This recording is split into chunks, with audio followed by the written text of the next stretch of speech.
حطيت فلوس في البنك.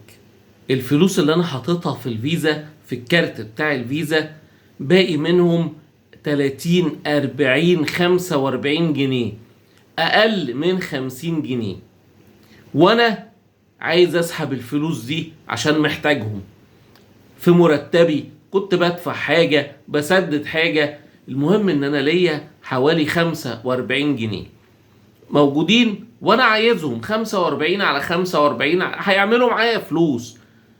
طب اسحبهم ازاي من الكارت بتاع الفيزا بسهولة خالص ومن غير ما ابقى قلقان من اي حاجة؟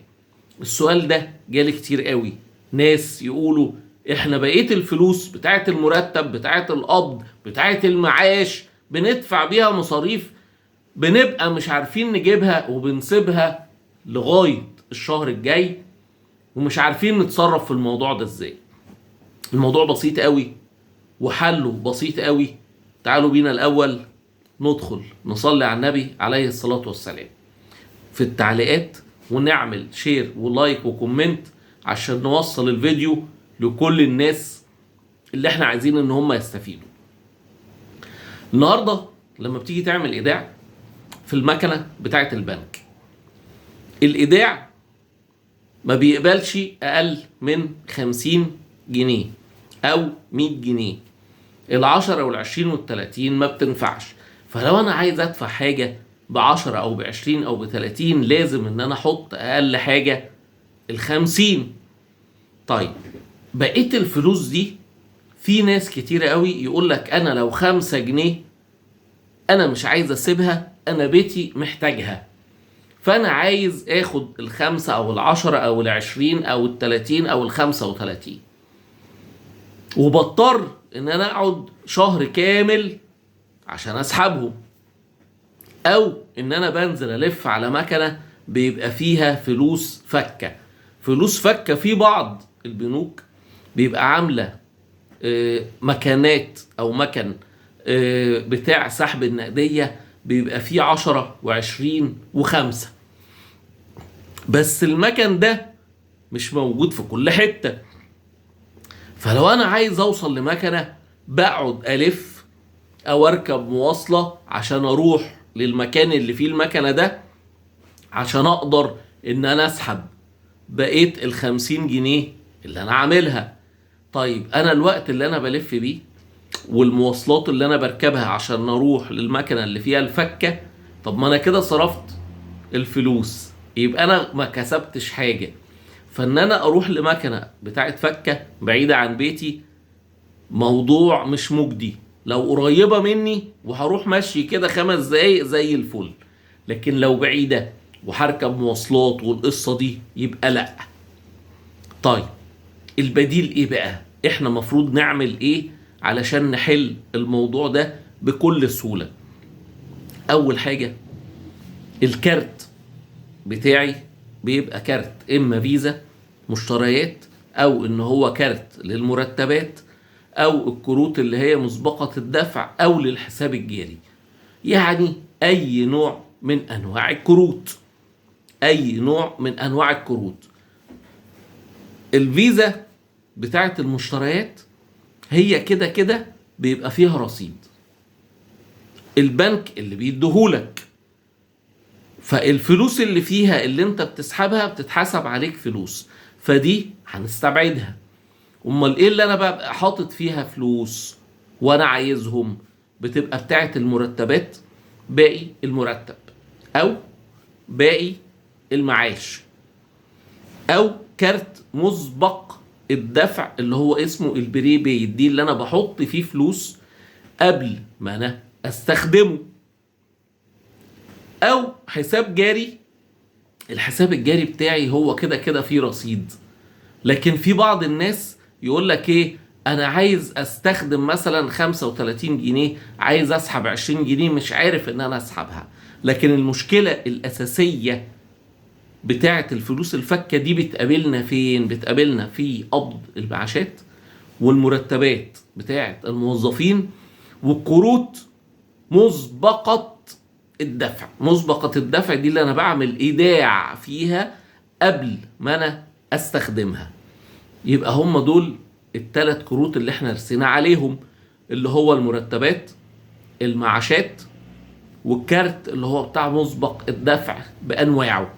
بقيه الكروت مش فارق فيها 20 30 50، مش مشكلتنا.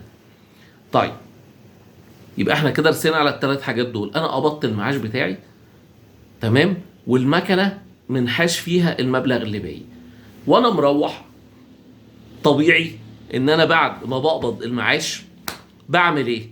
بعد ما بقبض المعاش بروح اشتري حاجات للبيت وانا مروح. بروح اشتري حاجات للبيت، بقى بشتري اكل. لما بقبض مرتبي اول حاجه الواحد بيعملها ان هو بيروح يشتري اكل. بتشتري فاكهه، بتشتري حاجه للبيت، بتشتري خزين للبيت، بتشتري التموين. المهم ان انا بدفع فلوس، سواء قبضت المعاش او سواء قبضت المرتب. الفلوس في ايدي، وانا دلوقتي بدور على ايه؟ على الفكه اللي اقل من 45 جنيه. قبل كده قلت ان انا ممكن اروح اسحبهم من مكنه فوري في اي محل. في ناس قالوا لي ايه؟ طيب ما مكنه فوري هياخد عليها مصاريف سحب. ماشي، بلاش مكنه فوري. طيب ممكن نسحبها من اي بنزينه، الخدمه دي اسمها خدمه كاش اوت. طيب ما هو البنزينه عشان يديها لك هياخد منك عموله. طب انا كده ما كسبتش حاجه، يبقى انا رحت اسحب منه 40 50 جنيه، هو خد مني عموله مثلا 5 جنيه. طب انا كده ما كسبتش حاجه، انا كده خسرت. انا عايز اخد ال 45 جنيه اللي باقيين او ال 49 جنيه اللي باقيين زي ما هم، من غير ما حد يخصم مني حاجه. هنا بقى النقطه المهمه. يبقى احنا كده وصلنا ان احنا ممكن نسحب بفوري بس هيتخصم مننا، ممكن نسحب عن طريق البنزينه، الماكينات اللي موجوده في اي محطه بنزين، بس هيتخصم مني عموله. الحل النهائي ان انا بعمل ايه؟ باخد الكارت اللي باقي فيه الفلوس وبدخل اي محل. النهارده كل المحلات، مش لازم سوبر ماركت كبير، لا، المحلات الصغيره بتاعت البقاله اللي بتبيع لبن، اي محل النهارده بيبقى فيه مكنه بتدفع فيها بالفيزا. تدخل تشتري منه الحاجه اللي انت عايزها. عايز تشتري شاي، تشتري سكر، عايز تشتري حلويات للعيال، هتجيب حتى كيس سكر وكيس شاي. المهم الفرق اللي هو المبلغ اللي باقي ده. ومش لازم يكونوا 45، يعني انت ممكن تكون سايب في الفيزا مثلا 100 جنيه. مش لازم، عشان ممكن واحد يقول لي يا عم ال 45 جنيه مش هيجيبوا كيلو سكر، مش هيجيبوا كيس سكر، مش هيجيبوا علبه سجاير. لا، انا ممكن اكون سايب في الفيزا مثلا ايه 95 جنيه، مش سايب 45، ممكن اكون سايب 95 جنيه. المهم المبلغ اللي باقي في الفيزا بالظبط اللي انت عايز تسحبه.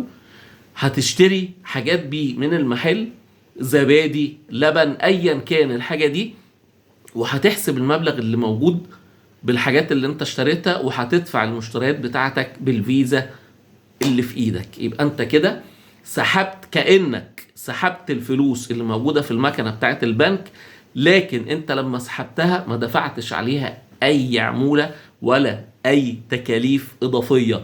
وبكده يبقى احنا سحبنا الفلوس اللي موجودة الفكة، اللي بتبقى عاملة ازمة نفسية عند ناس كتير قوي. يقول لك ال40 وال20 وال30 وبيبقى قاعد زعلان قوي طول الشهر عليهم.